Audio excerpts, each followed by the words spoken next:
하나님 말씀 레위기 14장 21절에서 32절까지 말씀 기도하겠습니다. 레위기 14장 21절에서 32절까지 말씀입니다. 오늘 5월 27일 토요일 아침입니다. 5월 27자 본문 레위기 14장 21절에서 32절 기도합니다.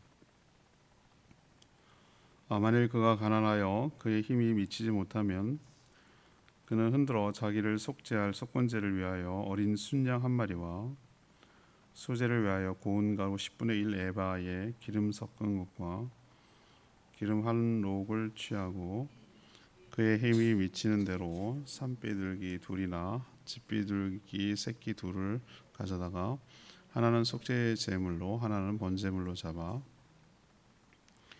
여덟째 날에 그 결례를 위하여 그것들을 회막문 여호와 앞 제사장에게로 가져갈 것이요 제사장은 속건제 어린 양과 기름 한 록을 가져다가 여호와 앞에 흔들어 요제를 삼고 속건제 어린 양을 잡아서 제사장은 그 속건제물의 피를 가져다가 정결함을 받을 자의 오른쪽 깃뿌리와 오른쪽 엄지손가락과 오른쪽 엄지발가락에 바를 것이요 제사장은 그 기름을 자기 왼쪽 손바닥에 따르고 오른쪽 손가락으로 왼쪽 손에 기름을 조금 찍어 여호와 앞에 7번 뿌릴 것이요 그 손의 기름은 제사장이 정결함을 받을 자의 오른쪽 깃뿌리와 오른쪽 엄지손가락과 오른쪽 엄지발가락 곧 속건제물의 피를 바를 곳에 바를 것이며 또 그 손에 남은 기름은 제사장이 그 정결함을 받는 자의 머리에 발라 여호와 앞에서 그를 위하여 속죄할 것이며 그는 힘이 미치는 대로 산비둘기 한 마리나 집비둘기 새끼 한 마리를 들이되 곧 그의 힘이 미치는 대로 한 마리는 속죄제로 한 마리는 소제와 함께 번제로 드릴 것이요 제사장은 정결함을 받을 자를 위하여 여호와 앞에 속죄할지니 나병 환자로서 그 정결 예식에 그의 힘이 미치지 못한 자의 규례가 그러하니라. 아멘.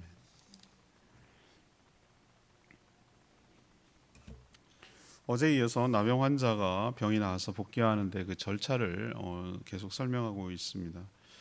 이 속죄제물 번제를 위한 제물이 필요한데 그럼 가난한 자는 어떻게 하냐? 암양 대신에 비둘기로 대체할 수가 있었습니다.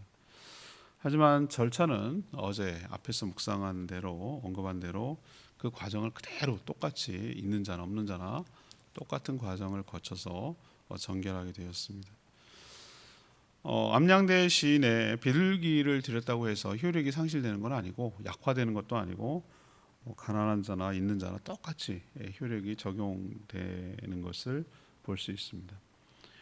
속죄제, 번제, 소제 이 세 가지 제사도 더 드린 다음에 제사장이 속죄를 선포할 때 정결하게 되어서 일상으로 복귀할 수 있었던 것이죠. 오늘 질문은 나병 환자의 정결 의식에서 알 수 있는 것은 무엇입니까? 이것이 제 오늘 질문입니다. 나병 환자의 정결 의식에서 알 수 있는 것은 무엇이냐는 것이죠. 먼저 하나님이 이 가난한 자들을 배려해 주셨다라는 것을 오늘 말씀을 통해서 알 수가 있어요. 나병에 걸린 경우 여러분 어제도 뭐 그런 규례가 있었습니다만 정상적인 생활을 일단 할 수가 없었어요. 그래서 뭐 힘이 있건 없건 뭐 어떻든 간에 진영 밖으로라는 얘기는 똑같이 일상 사회에서 살 수가 없었던 것이죠. 그리고 홀로 지내야, 이건 격리죠. 일종의 홀로 지내야 되는 것이죠. 창살 없는 감옥처럼 격리돼서 지내야 되는 겁니다. 자, 우리가 경제 활동이라는 건 뭐 어떻게 돈이 생기죠? 사람과 접촉을 해야 부가가치가 생기고 뭔가 내 노동의 대가를 받게 되고 이렇잖아요. 근데 진영 밖으로 나가서 홀로 지낸다라고 말하는 것은 뭘 의미하는가? 뭐 여러 가지 힘든 일이 있겠죠. 질병의 자체에 대한 고통도 있을 거고 또 뭐가 있죠? 소외감도 있을 거고 외로움도 있을 거지만 또 뭐가 여러분 예상돼요? 어려움이 먹고 사는 문제가 보통이 아니에요. 오래 생명이 유지될 수가 없는 거죠. 누가 갖다 주지 않는 이상 자기가 스스로 벌어서 먹고 살 수가, 왜 그렇죠? 사람과 접촉할 수가 없잖아요. 그래서 경제 활동을 전혀 할 수 없으니까 자연스럽게 어떻게 되는 거죠? 가난해질 수밖에 없는 것이죠. 그러니까 2중, 3중, 4중, 5중의 여러 가지 고통이 복합적으로 가중되는 것이 나병이었어요. 설령 기적적인 하나님의 은혜로 나병이 나았다고 해도 말이죠. 이것도 정말 보통 은혜가 아니지만 가정과 사회로 돌아오는 이 복귀 절차를 따르는 것도 정말 쉽지가 않아요. 왜 그렇죠? 뭐가 딱 떠오릅니까? 이 사람이 얼마나 병에 걸렸을지는 모르겠지만 제물을 준비하는데 얼마나 부담이 되겠어요. 이 네 가지 제사를 뭡니까? 화목제만 빼고 나머지는 다 드려야 되거든요. 그럼 제물이 필요하단 말이에요. 특히 그 뭐 속건제라고 할 수 있는 그 암양이 필요한데 아무리 양 한 마리 값이 싸다고 하더라도 뭐 1, 2원 하겠어요? 우리로 치면은 양이 저는 얼마 하는지 잘 모르겠어요. 그렇지만 적어도 뭐 몇십만 원 하지 않겠어요? 우리 지금 현재 시가로 쳐도 양 한 마리, 양고기집에 가면 얼마나 비싼데요, 양이 한 마리가. 그럼 그 한 마리를 드려야 되기 때문에 이 보통 없는 거예요. 아니 당장 자기가 먹을 것도 없는 사람이 무슨 양 한 마리를 어디서 구하냐는 말이죠.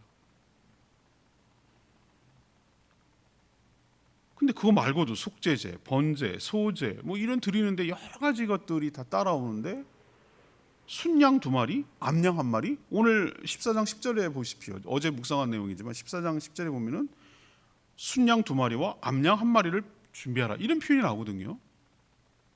하나님은 이 재물조차 준비하지 못하는 가난한 자를 위해서 힘이 미치지 못한 얘기는 가난한 자를 말하는 거예요. 그래서 암양 대신에 비둘기 2마리, 그것도 새끼도 가능했어요. 2마리를 대신할 수 있도록 배려해 주셨어요.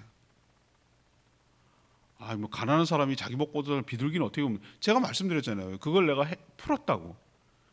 우리가 생각하는 비둘기는요, 닭둘기라고 그래요. 우리는 닭둘기. 도심에 있는 것들 보세요. 이건 진짜 우리는 평화의 상징이라고 하지만 이런 뻔뻔함과 이런 그런 게 없어요, 그죠? 들고양이, 길고양이보다 더한 것 같아. 도심에 가보세요. 이 비둘기의 뻔뻔함을 이루 말할 수도 없어요. 그런 거 안 느끼세요? 그걸 어떻게 잡아먹냐면 못 먹어요. 그거는 얼마나 공기 여러 가지 오염돼서. 그게 아니고 그 당시로 돌아가야 돼요. 당시 제가 지금도 흔적이 남아있다는 걸 제가 다큐멘터리를 통해서 봤다고 그랬잖아요. 중동 지역에서는 우리 닭장에서 닭 키우듯이 비둘기 탑을 세운다니까요. 탑을요. 그래갖고 이렇게 동글동글하게 이게 사다리 같은 게 있어요. 그러면 거기에 다 집이 박혀 있어요. 그 비둘기 집이. 거기서 부화하고 하고 먹이도 안 줘요. 지네가 이제 밖에 나가서 돌아오는데 잠자려고 들어올 거 아니에요? 집에? 그럼 거기 슬금슬금 올라가는 거예요. 사람이 제일 무서워. 그래가지고 그거 잡아다가요. 그 아주 작은 치킨 튀겨 먹듯이 그것을 구워서 먹기도 뭐 이렇게 먹어요.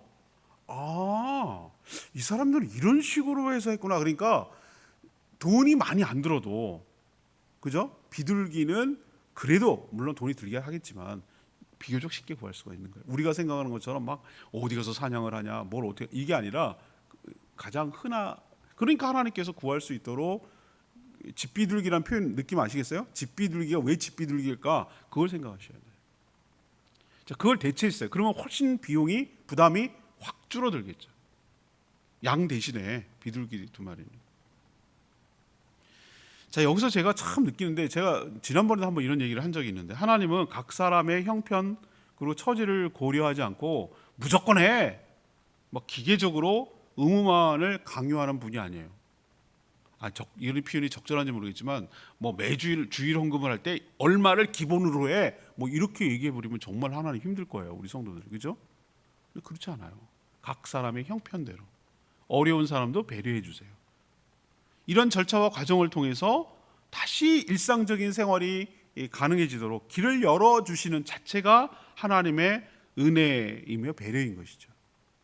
이처럼 하나님은 뭐라 그럴까, 긍휼과 사랑과 자비가 사랑이 많으신 분이라는 것을 또 한 번 고려하고 배려하고 하시는 것임을 또 한 번 알 수가 있어요. 참 좋으신 분이라는 것을 오늘 이런 규례를 통해서도 느낄 수가 있어요. 자, 두 번째 우리가 이 말씀을 통해서 알 수 있는 것은 뭐냐? 회복 절차와 그 효력은 모두 동일했다라는 것을 우리에게 가르쳐 줍니다. 가난한 자를 위해 암양 대신에 비둘기 2마리로 대체할 수 있다고 해서 복귀 절차를 모두 없이 해준, 생략해 준 것은 아니었어요. 여러분 그거 느껴지시죠? 대체할 뿐이지 생략은 안 된단 말이에요. 없는 걸로 퉁치고 그래 뭐 네가 뭘 드릴 수 있겠냐, 그건 안 된단 말이에요. 그건 안 된다.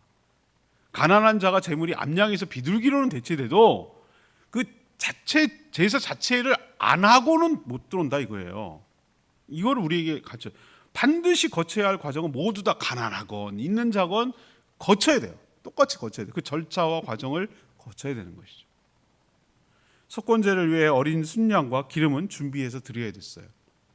속건제물에서 나오는 그 피 있잖아요. 피 어린 순양, 그 피를 똑같아요.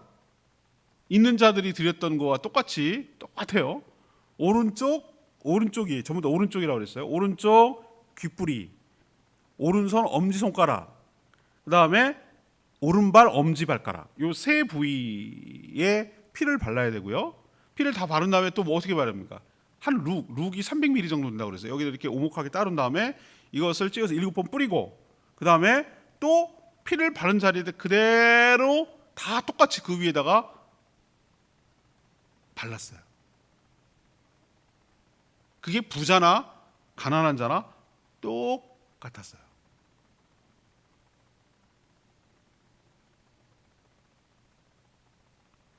여러분 저는 이것에서 여러분 무슨 생각이 드세요? 피를, 속건제물의 피를 발랐어요. 여기 이렇게. 이게 제가 어제 설명드렸죠?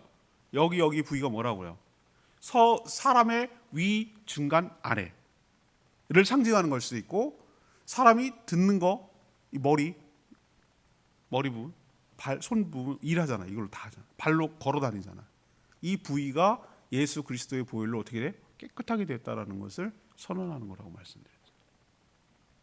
그럼 깨끗해졌으면 되잖아. 아니죠. 그 위에다가 기름을 발라요. 기름이 일종의 코팅 같은. 저는 뭘 생각했냐면, 이거는 그냥 저 혼자의 생각이에요. 이건 어디도 없어요. 그냥 제 느낌에 그래요. 이거를 그냥 우리 현대 의학으로 치자면, 요즘 병으로 치면 어떻게 하냐면은 먼저 뭘 해야 됩니까? 내가 여기 상처가 났어. 아주 심각한 질병이. 그럼 어떻게 하죠? 먼저 치료제를 발라요. 치료제. 그죠? 치료제를 발라서 그 병균을 죽이고 해요. 그 다음에 뭘 발라야 되냐? 치료제 바르면 끝나는 게 아니라 그래서 다시 회복할 수 있도록 그 위에다가 뭐 합니까? 보호하는 약을 이렇게 또 이렇게 코팅하듯이 발라줘요. 그 느낌 안 드세요, 여러분들은? 이건 제 생각이에요. 어디도 해석이 없어요. 하나님께서 뭐 하시는가? 예, 질병, 그러니까 죄라는 것을 피해 생명이 있으니까 그 대신 내 대신 얘가 죽는 거라고 말씀드렸잖아요. 속건제물은 하나님께 배상하는 거라고 그랬잖아요. 하나님께 손해를 끼쳤단 말. 네 몸이 아니란 말이에요. 네 몸이 질병으로 걸려서 하나님의 일을 하지 못하고, 그렇죠? 손해를 끼쳐서 성물이야. 하나님이 계신 이 몸이 성물이란 말이에요. 너는 손해를 끼쳐서, 그래서 하나님께 배상을 해야 돼. 너로 인해서 다 가족들이 고통을 받고 수고를 해야 돼서 손해를 끼쳤어. 배상을 해야 돼. 그 죄값을 치러야 된단 말이에요. 그 피를 발라서 그 죄값을 치르는 것을 여기다 바른다는 얘기는 너의 죄가 뭐해졌다는 거예요? 깨끗해졌다. 하나님 배상을 받으셨다라는 의미가 있고, 그럼 됐지 뭘 또 발라? 아니죠. 성령의 기름 부음을 받아서 다시는 그런 죄를 짓지 않도록, 그런 병에 걸리지 않도록 하나님께서 보호막을 쳐주시고 코팅을 해주시는 하나님의 은혜인 줄로 믿습니다. 내일 설교 드리겠지만 제가 이 성령 강림절인데 다른 본문을 정할까? 근데 필요 없어요. 이 본문이 아주 너무 정확하게 예수 그리스도의 보혈과 성령의 기름 부으심을 너무 정확하게 표현하고 있어서 이 본문을 그대로 들어봤어요. 그리고 그 얘기를 할 거예요. 오늘 똑같아요. 우리가 더러움에서 정결할 수 있는 것은 가난하거나 부자거나 똑같이 거쳐야 되는 건 뭐냐면은 속건제의 피가 있어야 되는 것이고, 그것은 똑같이 발라야 되는 절차는 똑같아요. 그래야 속죄가 될 수 있고 정결하게 되고, 가난한 자 암양 대신에 비둘기 2마리로 속죄제와 번제를 드렸다고 해서 또 이 정결하게 되는 것의 효력이 약해지는 것은 아니고 똑같이 임한다. 무슨 얘기냐?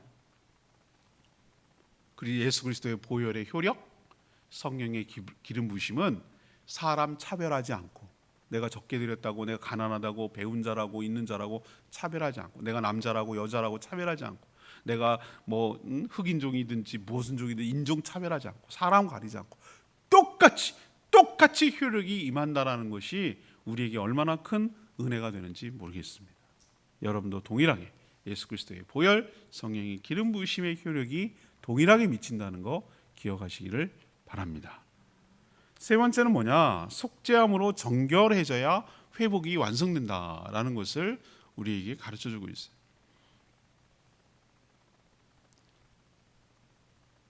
나병은 질병이죠. 이 보통 치료가 힘들어 불치병으로 여겼어요. 그리고 철저히 소외되고 고립되고 경제적으로도 어려우니까 비천하게 살다가 죽어가야 하니까 사람들은 천형, 곧 하나님의 저주와 형벌을 받는 것이라고 인식을 했었어요. 당시에. 이게 불과 우리가 치료된 것이 얼마 안 된다고 제가 말씀드렸어요. 우리 시대가 격변의 시대예요. 여러분들이 지금 한 세대를 살아가는데 이 21세기, 20세기, 21세기를 살았던 사람들은 이제 훗날 후손들이 우리를 기억할 때 무슨 우리가 역사책에서나 배웠던 산업혁명 버금가는 것을 우리가 겪고 있는 거예요. 지금 우리가 통과하고 있는 거라고요. 엄청나게 세상이 바뀌어 버렸어요. 농업혁명도 기술혁명이 일어나고 의학혁명도 수많은 것들이 막 옛날에 일어날 걸 100년에 일어날 걸 지금은 뭐 10년, 5년 사이에 막 일어나고 이러니까 빨리 진행되고 있다는 거. 그 따라가기가 너무 벅찰 정도로 힘들어요. 여러분 그런 거 느끼지 않으세요? 저는 별거 이제 다 사용합니다. 챗 GPT 이용합니다. 챗 GPT 이용해가지고 제가 어떻게 활용하는지 아세요? 저는 항상 컴퓨터에다 깔아놓습니다. 바탕화면에다가 깔아놓고 물어봐요. 찬송 고를 때 옛날에 내가 일일이 찾고 막 골치아팠는데 이렇게 하는 거예요. 보혈과 관련된 보혈이 들어가는 찬송을 찾아줘. 쳐요. 그러면 쫙 리스트를 뽑아줍니다. 얼마나 좋아요? 얘가 또 못 맞으면 다른 또 챗GPT 가서 또 찾아보고 이렇게 해가지고 제가 정보를 얻는 거죠. 이 뜻이 무엇이야? 라고 물어보면 지 나름대로 대답을 해줘요. 얼마나 편한 세상에 삽니까? 그걸 따라가지 못하는 사람은 이제 큰일 났어. 이제는 그렇게 휙휙 돌아간단 말이에요.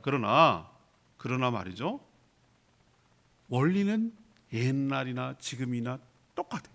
하나님은 안 변하셨어요. 하나님께서 우리를 대하시고 방법은 인간을 본질적으로는 안 바뀌었어요. 기술과 이런 거는 바뀌었을지 모르지만 인간이 죄인이라는 사실, 하나님 앞에 나갈 때 우리가 진정 행복하고, 하나님이 이 땅이 아니라 하나님이 사시는 그 천국, 거기가 어딘지, 어느 차원이고 어느 데인지는 모르나 위치적 개념이 아니에요. 하나님과 함께 있는 그곳이 바로 우리가 살아가야 될 곳이고 약속하고 있다는 거, 우리가 소망하며 살아가야 될 줄로 압니다. 그러기 위해서 하나님이 이런 과정을 주시는 거예요. 이런 것을 설명하시는 거예요. 이렇게 나병이 된다. 참 이게 비참한데 극적으로 치유되는 경우도 있긴 있죠. 사람이란 게 안 되는 경우는 없지만, 그렇지만 그 사람을 다른 사람들이 생각할 때 어떻게 생각하겠어요? 정상으로 받아들이기가 깨림직해. 여러분 그런 느낌 안 드세요? 저 사람이 나병이 걸렸대, 낫다고는 해.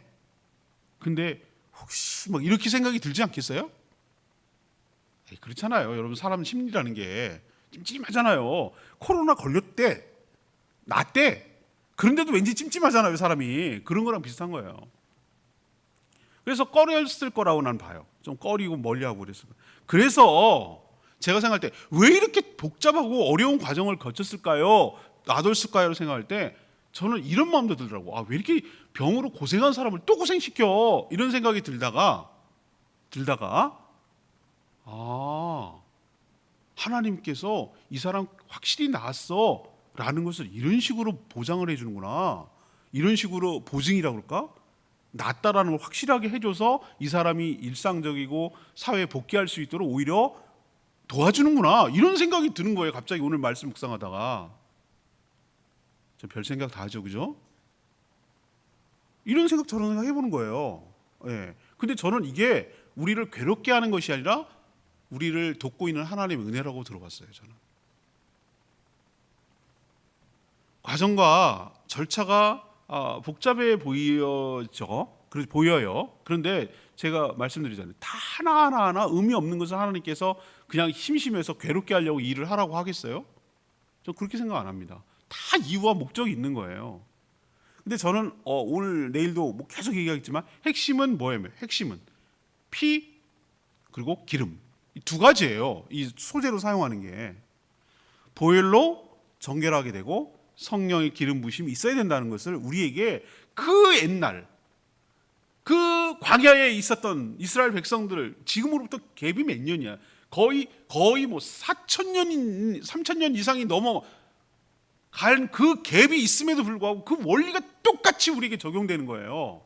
그것만 다를 뿐이에요. 다를 뿐이에요. 그 상징적으로 좀 보여주는 것 뿐이고, 이것이 회복의 핵심 요소라는 것을 우리에게 가르쳐주고 있는 것이에요.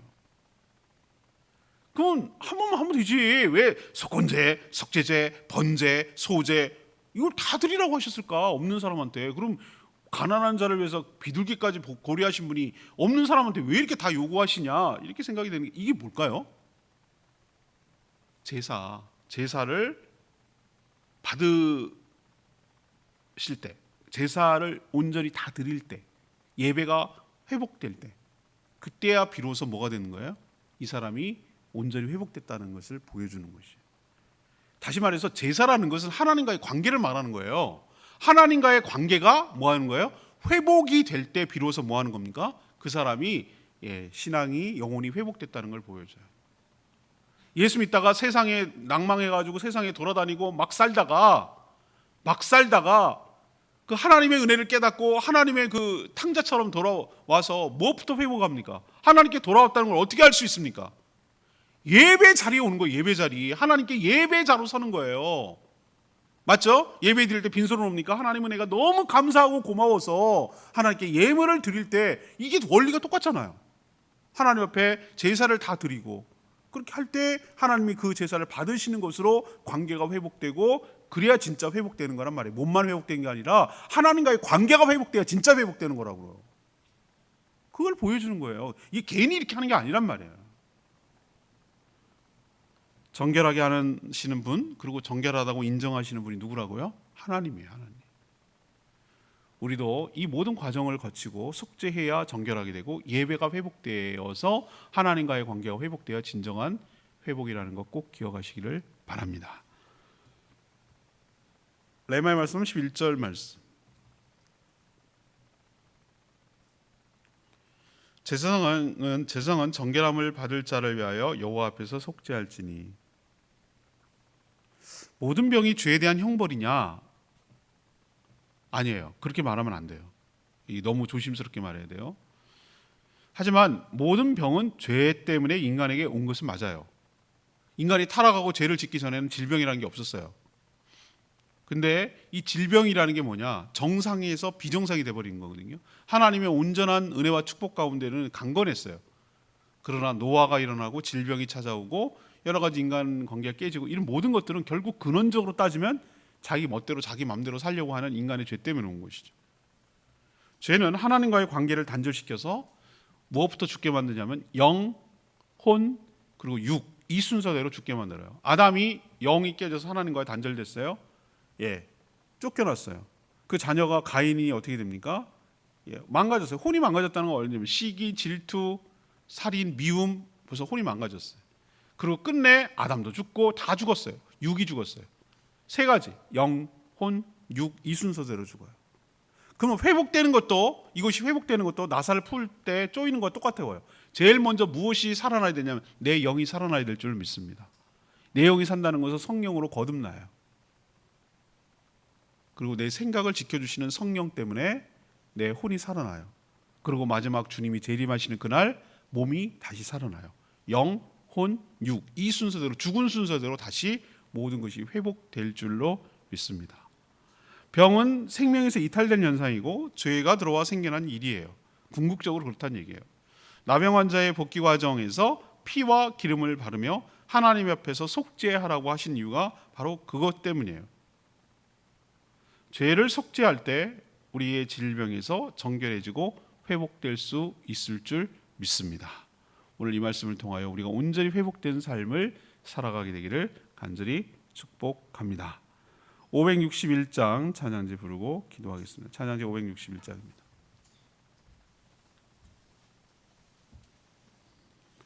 주님과 같이 내 맘 만지는 분은 없네. 561장 같이 부르겠습니다. 주님과 같이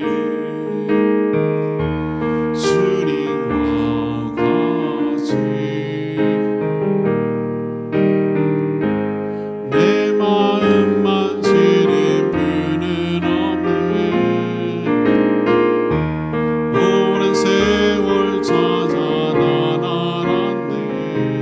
내겐 주밖에 없네. 주 삼위 강같이 흐르는 주 손길 체류하네. 고통받는 자녀 부르시네. 주밖에 없네. 주님과 같이 내 마음 만지는 분은 없네.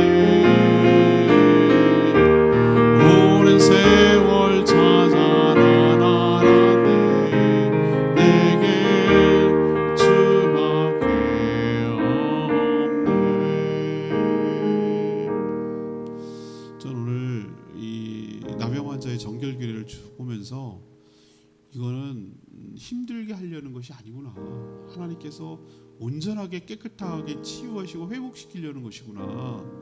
다른 사람과 함께 살아갈 수 있도록 오히려 보증해 주시고 확증해 주시고 알려주셔서 책임져 주시는 분이구나. 이런 생각이 들었어요. 가난한 자까지 배려하시는 하나님, 그리스도의 보혈과 성령의 기름 부으심으로 누구에게나 동일하게 효력을 주시는 하나님, 그 하나님의 자비와 사랑이 우리에게 미쳐서 우리가 오늘도 회복되며 살아가는 줄로 믿습니다. 궁극적으로 주님께서 우리의 영혼과 육신까지 다 온전히 회복시켜서 주님과 함께 더불어 살아가는 복된 인생 되게 해달라고 주여 외치며 기도합니다. 주여 하나님,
기도하겠습니다. 하나님, 나병 환자의 복귀 과정과 절차를 쭉 보면서 하나님은 각 사람의 처지와 형편을 다 고려해 주시고 배려해 주시는 따스한 사랑을 느낍니다.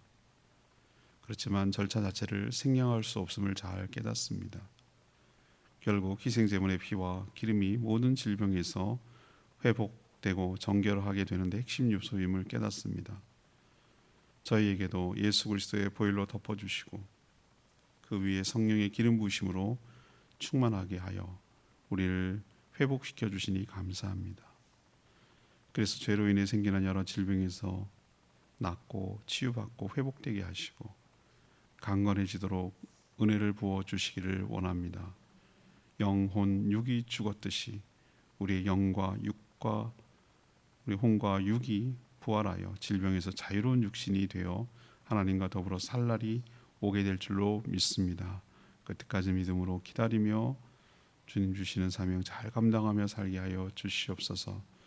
오늘도 간구하는 기도 주님 응답하시고 오늘까지 진행되는 창조과학 캠프에 은혜를 더하셔 참여하는 모든 어린이들과 우리 중고등부 학생들이 확실한 창조신앙으로 무장하게 하여 주시옵소서.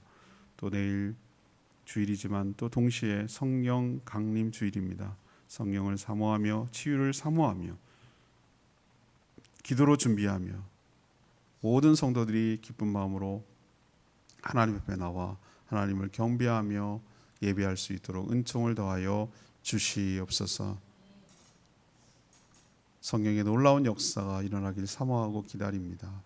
성령 하나님, 우리 교회에 임재하시고 역사하여 주셔서 우리 성도들이 갖고 있는 모든 아픔들, 질병들, 고통들, 악습들 모든 것들이 다 끊어지고 해방되어 한 단계 더 치고 올라갈 수 있도록 은총을 더하여 주시옵소서. 주일을 준비하는 모든 손길들 복되게 하여 주시옵소서. 주님께 함께하여 주시길 원하며 예수 그리스도의 이름으로 축복하며 기도합니다. 오늘 하루도 주님의 은혜 가운데 살기를 축복합니다. 충분히 기도하고 주일 준비하겠습니다. 기도하겠습니다.